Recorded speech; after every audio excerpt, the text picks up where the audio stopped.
মুসা আলাইহিস সালামের যুগে একবার বৃষ্টি বন্ধ হয়ে গেল। এখন মুসা নবীর কাছে সবাই এসে বললেন, আপনি তো আল্লাহর নবী, একটু আল্লাহর কাছে ফরিয়াদ করুন যাতে বৃষ্টি দেওয়া হয়। এবার মুসা নবী আল্লাহকে জানালেন, আল্লাহর দরবারে ফরিয়াদ করলেন।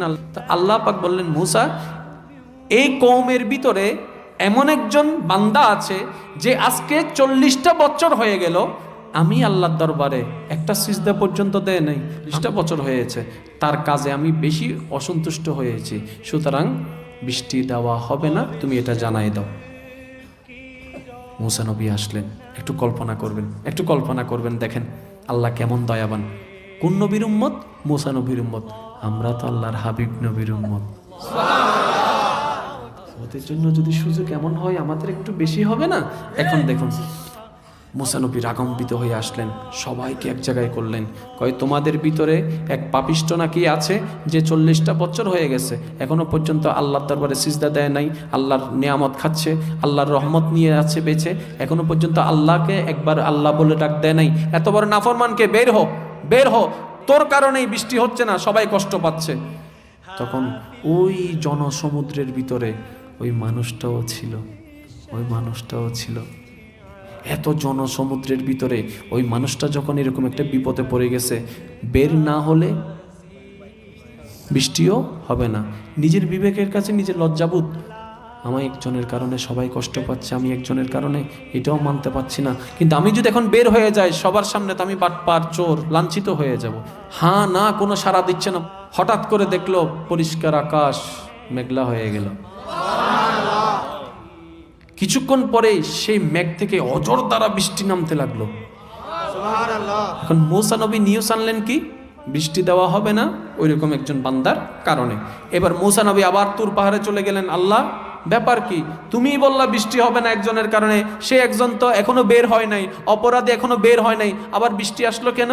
আল্লাহ পাক বলে যে, যার কারণে বৃষ্টি বন্ধ করেছিলাম মুসা, তার কারণেই আবার বৃষ্টি নাজিল করে দিয়েছে। আল্লাহ সে কে? একটু দেখতে চাই। যার উপর তুমি নারাজও হয়েছো আবার সন্তুষ্টি হয়েছো, চেহারাটা একটু দেখতে চাই। এবার আল্লাহ কি বলে দেখেন, আল্লাহ পাক বলে যে, মুসা, যখন সে আমার জমিনে দাঁড়িয়ে আমার হুকুম অমান্য করে আমার নাফরমানি করতেছিল, সেই দিনও আমি তার চেহারা প্রকাশ করে বেইজ্জত করি নাই।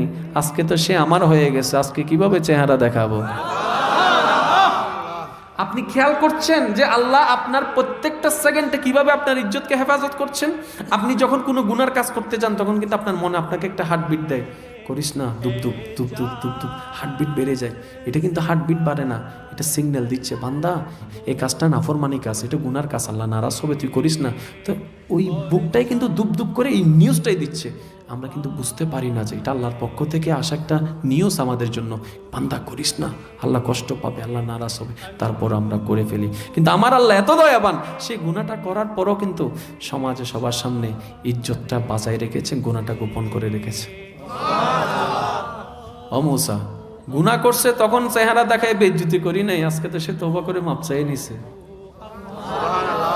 যখন মুসা নবী এভাবে করে ডাকছিলেন তখন সে বান্দাটা আল্লাহর দরবারে ফরিয়াদ করে বলছেন, আল্লাহ, জীবনে অনেক গুনাহ করছি, আমার গুনার চাইতে তো তোমার রহমত অনেক বিশাল,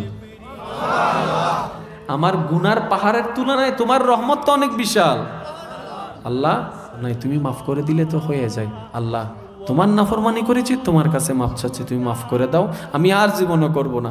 আল্লাহ পাক বলে যে, তার এই বলাটার ধরনটা আমার এত পছন্দ হয়েছে, সে তওবা করছে একবার, মাফ করে দিয়েছি সারা জীবনের গুনাহ। আমাদের আল্লাহ এমন রহমান, আমাদের আল্লাহ এমন রহিম, আমাদের আল্লাহ এমন করিম, যিনি মাননেওয়ালা মুসলমানদেরকে তো দেয়, যারা মানে না তাদের ঘরেও রিজিক পৌঁছায় দিচ্ছে। পাওয়ার ক্ষেত্রে আমরা একটু বেশি পাওয়ার অধিকার রাখি না? পাচ্ছি না কেন? আমাদের মনটা ছোট, আমাদের মহাব্বতের জায়গাটা ছোট। আর আল্লাহ সে বান্দাকে পছন্দ করে যার দিলটা পরিষ্কার, যার দিলে